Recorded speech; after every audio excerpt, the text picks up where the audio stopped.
At the time, I don't think I was specifically writing for any genre. I was just writing nearly the opposite of what I narrate on a daily basis, which is high-stakes action-adventure fiction with a male protagonist. I often find myself wishing I got cozy mysteries to narrate, but that's thin on the ground for a male narrator. I was joking during my daily narration and said that I'd like to read a Hallmark movie set in the Forgotten Realms. And, well, here we are. Travis Baldree. You're listening to Writing Roots, brought to you by Aspen House Publishing. Welcome to Writing Roots. I'm Lee Hull. And I'm Leasis. Our genre that we're going to talk about today is one of my personal favorites, and it is cozy. We are going to lean more towards cozy fantasy, though there is a lot of cozy mystery as well.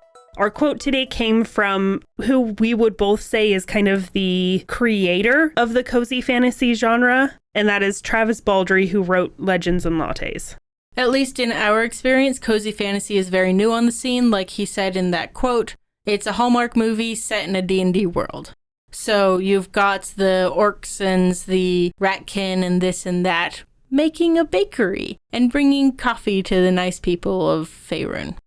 Cozy fantasy, it is low stakes, it's relatively new in name, though we can look back on other books and say they have a cozy fantasy vibe to them. The other kind of cozy book that often overlaps with this fantasy would be the cozy mystery. This one is a lot older as far as having a tradition in the traditional publishing industry. We can look back easily 100 plus years to Agatha Christie, and she wrote a lot of stuff that could now be considered cozy mystery. Miss Marple is definitely in that category, and some of the genre-defining books. Let's get into the 5 W's of who, what, where, when, why of your cozy. Who is going to read cozy? Me. Especially the cozy fantasy, you're going to be looking at a lot of millennials, and in my experience, more of the females than the males. These are people who have grown up in and been blamed for a harsh world around them, and they're looking for an escape, something that is low stakes, something that they can just wrap themselves in, that they don't have to stress about. So a lot of those millennials, especially females, like those cozy fantasy books. Now, for your cozy mystery, your who is going to lean a little older. They're going to be, again, still mostly women, but they're going to be your boomers, your older Gen X, and occasionally some millennials will fall into this as well. Again, we like cozy things, but you'll look at Murder, She Wrote. Boomers love that. Generally speaking, if you're looking to pigeonhole these people into a particular vibe, they are the Hobbit people of the world. The ones who are content to ignore and be ignored by the world of super high energy, high stakes anxiety. We would rather have our cocoa and our cheese and our soft blankets in a nice quiet studio, completely oblivious of the troubles of the world. Now, when we're looking at what, how do we make sure the book itself appeals to that target audience? The first thing we're going to talk about is that cover. A lot of the fonts I've seen, especially with cozy mystery, align really well with romance style fonts. When it comes to cozy fantasy, they're going to be almost a mix of that cozy, loopy calligraphy style and your traditional fantasy fonts, because you want to convey that it's fantasy, but happier. Additionally, your titles for these books are going to be pithy alliterations, especially in your cozy mystery, or just very straightforward type of titles. So, Murder at the Bookstore. Not a lot of mystery in the title. We know pretty much exactly what happens, at least at the beginning of this book. It was a cozy fantasy mystery that I read and loved. It was like potions and premeditated murder. Haha. So it's a very upfront, yes, this book is going to be about murder, but we're going to have fun with it, and it's going to be a nice, cozy, fluffy thing. That one also had the alliteration of P and P, which you'll also have something like Legends and Lattes, L and L, Bookshops and Bone Dust, B and B. That alliteration immediately tells your readers that it's going to be playful, and often that it's going to have a fantasy vibe, because the thing of thing and thing is a classic fantasy structure. So the alliteration part of that helps put it in this cozy category. Now for the art, the design of the whole background, more often you're going to get illustrated art for both of these genres.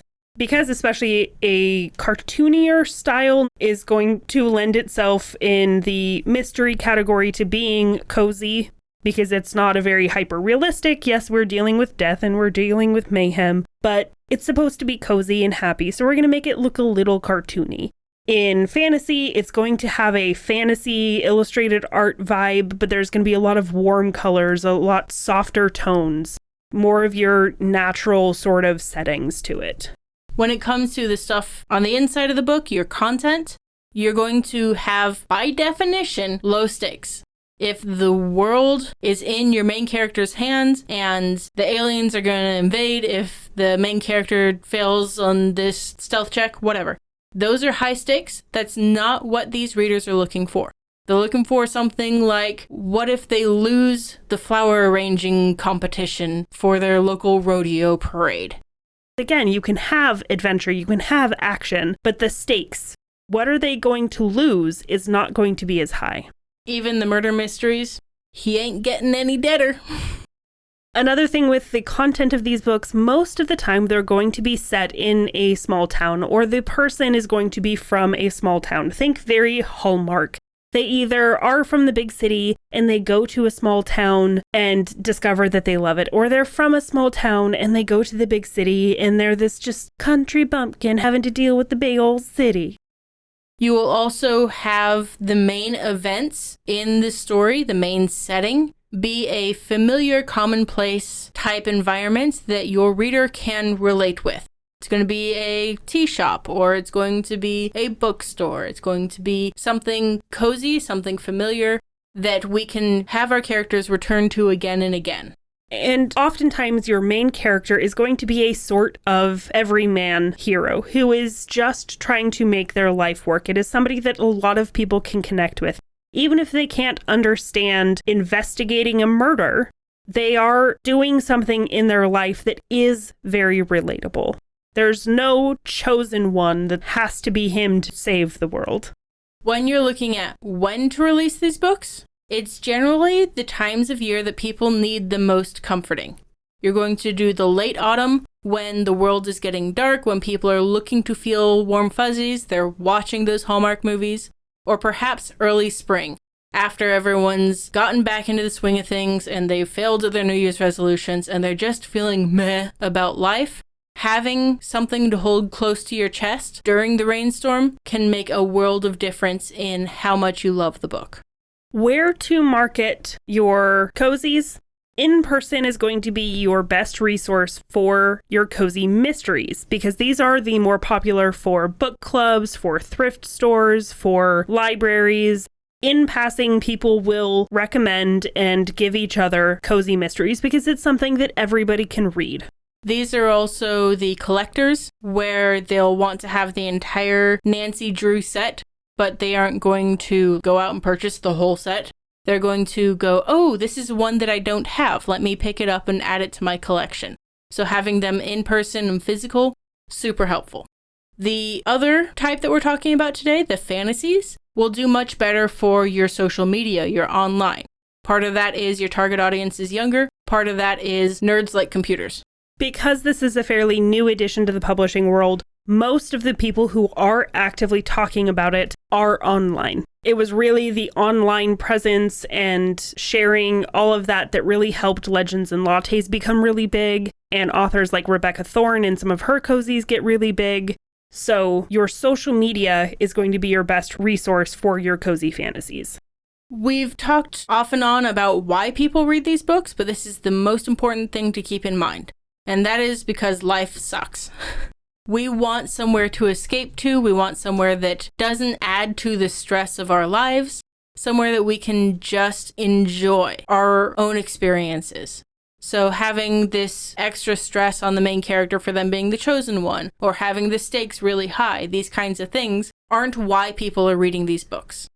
We're pretty tired of the big, grandiose, epic, Thanos destroying the universe type stories. Don't get me wrong. I love Brandon Sanderson's epic fantasies and the big worlds and the high stakes and the high adventure. But tell you what, sometimes I just need a breath. I just need something that is slow-paced, that is cozy, that I don't have to worry about the end of the world. I really got into cozy fantasy shortly after my dog died last year because I just needed a warm hug. And that's when I went out and really searched for Legends and Lattes because I knew that book was going to scratch the itch, and it did.